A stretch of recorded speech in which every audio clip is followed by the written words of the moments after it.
This thing and I have been together for well over 18 years, probably 19 or 20, so we're going to keep on trucking and make a lot of more years with us.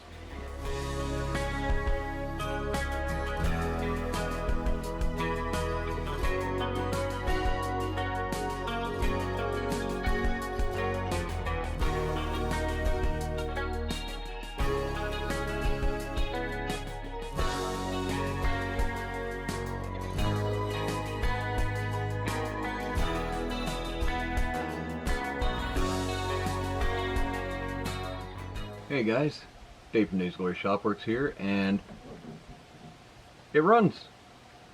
Now, I know I said I was going to show you guys putting the engine in. I ended up just going to it. I wanted to get it in. We had a car show to go to last Thursday, and I needed to make sure everything was tickety-boo beforehand, so I just got to it. So, there's a problem. It runs, but I'm having an oil pressure issue. Now, I've gone ahead. I told you guys in the last video that I followed an engine builder whose YouTube channel is Slant Daily Garage, and very knowledgeable guy. Knows what he's talking about, knows what he's doing. I followed everything that he had said to do with the hydraulic lifter style small block Dodges, and what we're sitting with is I have low oil pressure, lower than I had when before the engine blew a head gasket. So I mean, if you remember on the last video, we had broken piston rings and we had a blown head gasket. So it was burning oil and it was blowing it out the breathers. Okay, having said that, fine. Went ahead, cleaned everything up, fixed it, put new main bearings in it. I'd already done new cam bearings previously last year. So put everything back together after a good solid hard cleaning. And I think what I might have done is damaged my oil pump when I did some porting mods inside. And I followed what Slant Daily had said to do, but it's on my end, not his. So I think I got a little bit of junk in the pressure relief valve not cleaned out, and I think it stuck my oil pressure, because hot idle, I mean, on a fresh engine you'd love to see 25, 35 pounds, right, hot idle, but I had like 15, which didn't concern me. I've ran loose engines before. It is not happy though, because even revving up, I'm only hitting about 30 pounds. Now, I didn't do any crazy high RPM stuff at first with it. So I started out, I did a drive around up a couple of range roads and back up the highway. Everything was good and happy. Stood on it a little bit. Pretty light duty for how I normally drive this poor car. And everything was fine. It was happy. So on Thursday, I jumped in it. I drove it to work in the morning. It was fine. I kept it at about 110 kilometers an hour, which is exactly 2,500 RPM in fifth gear with this manual transmission and the rear gears I have and tire size. And anyway, drove it home. Same thing. Took it easy. Checked my oil and everything before we went to Grand Prairie for the car show. And again, 2,500 RPM, steady. I'd rev it up to 3,000 and slow it down a little bit. Like you're breaking in new piston rings. They like to see a steady RPM for a little while and then a little bit of fluctuation to help things move and see around. So I didn't do anything out of the ordinary with it. But all the time my oil pressure was never really going above 30. I might have seen 35 pounds. It wasn't really any cause for concern because I wasn't standing on it at all. We went to the car show, did it. Afterwards, driving home, same thing. The whole way through the highway, I kept it at 110 kilometers an hour. Slowed down for the couple towns I'm driving through. And on the very last little stretch, the highway to my place, I decided I just wanted to feel it the once. So I revved her up to about 4,500 RPM, stood on the clutch and dumped it and spun the tires in first gear. Sounded fantastic.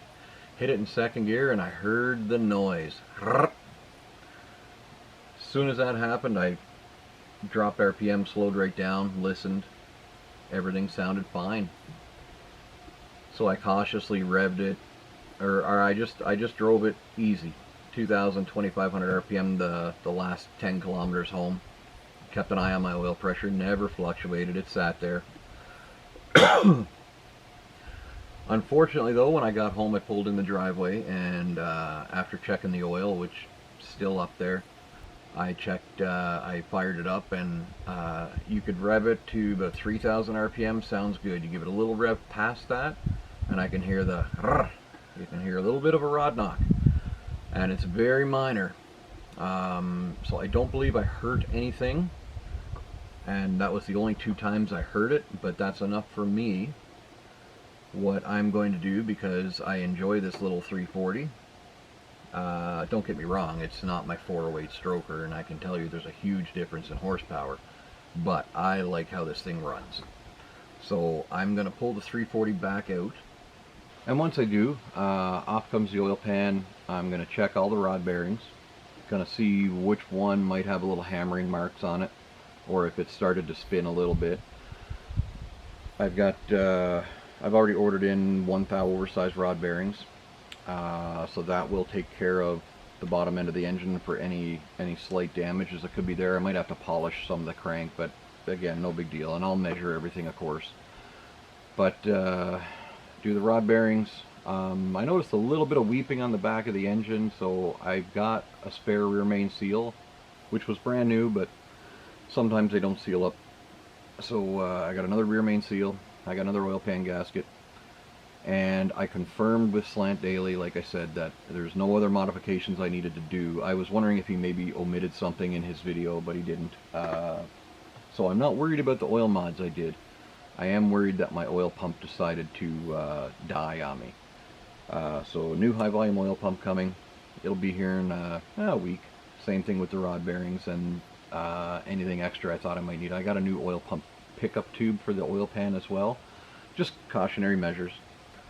And that's where it's going to sit. So, you know, I had plans on doing a nice walk around driving video. You can listen to the sound of the exhaust, the whole deal, right? It was going to be a nice video. That's going to have to wait. It's going to have to wait till probably the 1st or 2nd week of September. And I know we're getting down on drive time after that before Alberta winter hits. But I don't want to ruin this engine, so I'm going to play the cautionary side of things, tear it back apart, take a look, and see what I can do. Normally, my thing would be throw some 20W50 in it or something heavier, and just drive the pants off it and hope it holds together, which I know it won't.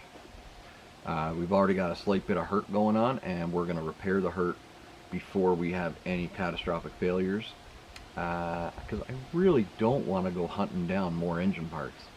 I'm quite happy with how this thing went together, how I assembled it. There was no questions in the back of my head, but like I said, all I can figure is that the oil pump died, and we're not taking any chances. I do enjoy my car. This thing and I have been together for well over 18 years, probably 19 or 20, so we're going to keep on trucking and make a lot of more years with us together. And you guys will get to see that too. Guys, I don't think there's anything more I can add to this video. It's not the video I wanted to make, but it's the video you're getting. And for those of you that like it, I really appreciate it. For those of you that don't like it, well, tune into the next one. We'll see what happens. Anyway, I'm Dave from Days of Glory Shop Works. I really appreciate every one of you, and we'll see you on the next one.